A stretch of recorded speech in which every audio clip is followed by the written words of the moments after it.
Story in a fairy tale.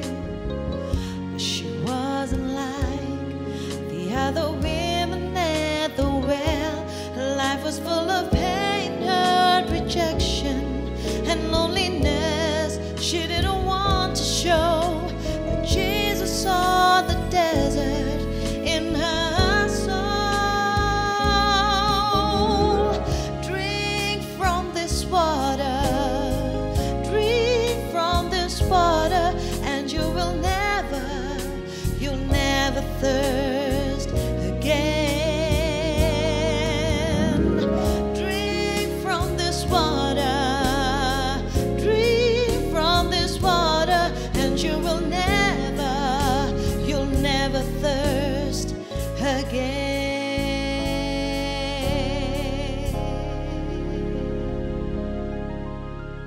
Shalom, apa kabar Bapak Ibu? Kita bertemu kembali di dalam program Old Testament Made Easy, dan kali ini kita akan membahas satu kata yang sangat spesial dalam Perjanjian Lama, yaitu kata Goel atau penebus, saudara. Our Redeemer. Mari kita berdoa terlebih dahulu.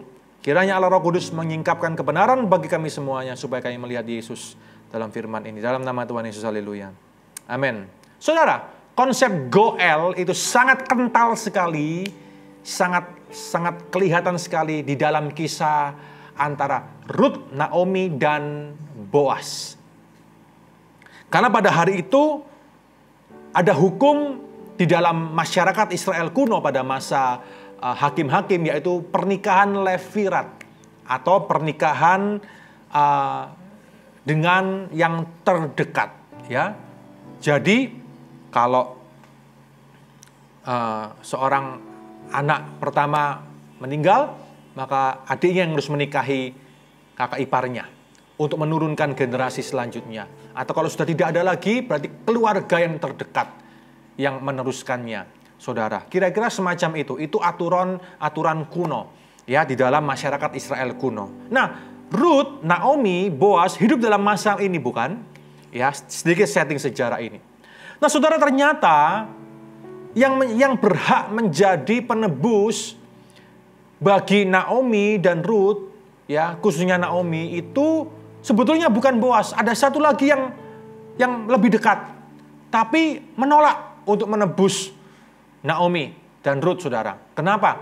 Karena kalau menikah dengan Ruth, maka anaknya itu tidak akan dianggap sebagai anaknya sendiri, tapi anak dari mantan suami Ruth yang telah meninggal, yaitu Mahlon. Maka dari itu, saudara, yang ini tidak mau. Tapi kemudian Boaslah yang memikul tanggung jawab itu. Dan kemudian generasi mesianik berhasil dilanjutkan terus, saudara. Sampai kemudian pada Raja Daud, ya. Dan kemudian sampai kepada Yesus Kristus. Saudara, luar biasa. Yang menarik adalah ini. Ketika peristiwa Goel ini terjadi, penebusan ini terjadi, maka hubungan antara yang ditebus dan yang menebus itu menjadi lebih dekat. Bukan lagi orang lain, bukan lagi keluarga jauh, tapi menjadi keluarga dekat, saudara. Bukan lagi budak, tapi menjadi keluarga yang sangat dekat. Konsep ini Allah pakai untuk menjelaskan kepada kita mengenai konsep penebusan yang Yesus kerjakan untuk kita semuanya. Ketika kita ditebus oleh Kristus, maka hubungannya bukan lagi hubungan jauh, tapi hubungannya dekat, karena kita telah dibeli lunas oleh darah Yesus. Bukankah itu luar biasa, saudara? Allah sanggup memakai budaya-budaya tertentu dalam Perjanjian Lama, dalam masyarakat Israel kuno, untuk menjelaskan maksudnya, maksud penebusannya bagi kita semuanya. Mari kita lihat dulu beberapa ayat demikian, beberapa ayat ini. Ya, dalam 1 Korintus pasal 6. Mari kita lihat sama-sama. 1 Korintus pasal yang ke-6 ayat 19 sampai yang ke-20. Dikatakan demikian, Atau tidak tahukah kamu bahwa tubuhmu adalah bait Roh Kudus yang diam di dalam kamu? Roh Kudus yang kamu peroleh dari Allah. Dan bahwa kamu bukan milik kamu sendiri. Apa saudara? Sebab kamu telah apa? Dibeli, ditebus. Ada kata goel di sana. Dalam perjanjian baru kamu ditebus. Harganya lunas, telah lunas, dibayar. Ada penebusan di sana. Ada konsep goel di sana. Karena itu muliakanlah Allah dengan tubuhmu. Karena sekarang kamu milik Allah. Bukan lagi milik dunia. Ruth, sekarang kamu milik dari Boaz. Bukan lagi yang lain. Dan di sanalah Allah memakai keindahan dari budaya ini, saudara, untuk kita belajar mengenai arti dari penebusan. Karena kita telah dibeli. Harganya telah lunas, dibayar. Lunas. Itulah mengapa Yesus bicara, bukan, di atas kayu salib, saudara. It is finished. Tetelestai, sudah lunas. Nishlam, sudah lunas, sudah selesai.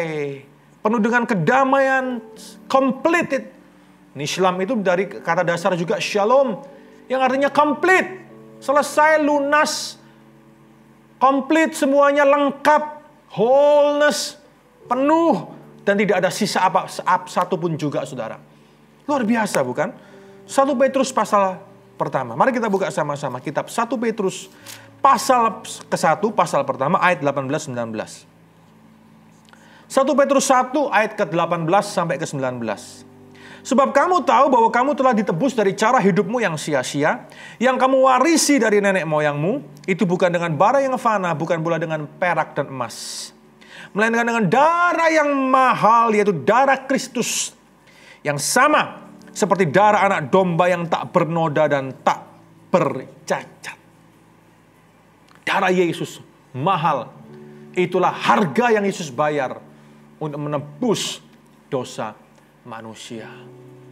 So, peristiwa goel yang terjadi pada Boaz yang menebus Ruth dan Naomi, itu adalah sebuah tipologi perlambangan yang digenapi kemudian antitype-nya di dalam perjanjian baru ketika Yesus menebus dosa manusia.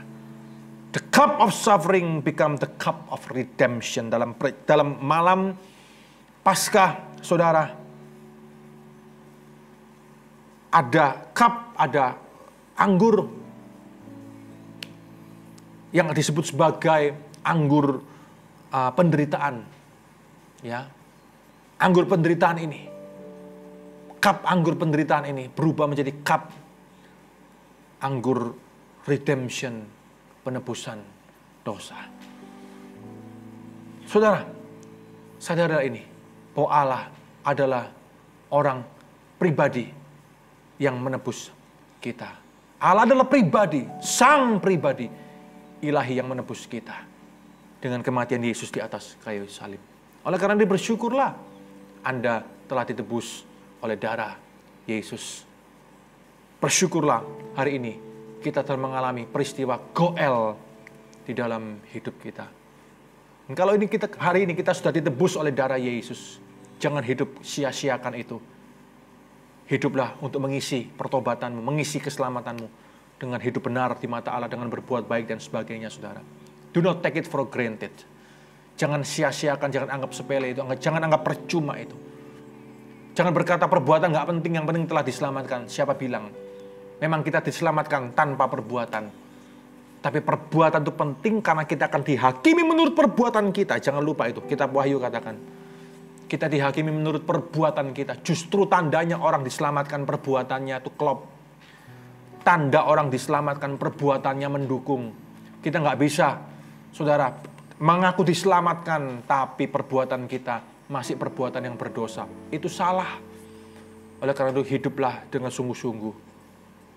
Hidupmu, hidup setiap hari, hidup praktismu setiap hari, hidup sehari-harimu harus sesuai dengan status pertobatanmu hari ini.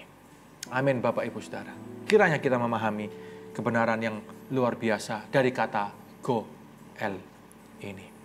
Puji Tuhan, mari kita berdoa. Terima kasih ya Tuhan, kiranya Engkau semakin membukakan pemahaman kami supaya kami mengenal Yesus yang adalah penebus kami. Terima kasih Engkau telah menebus kami.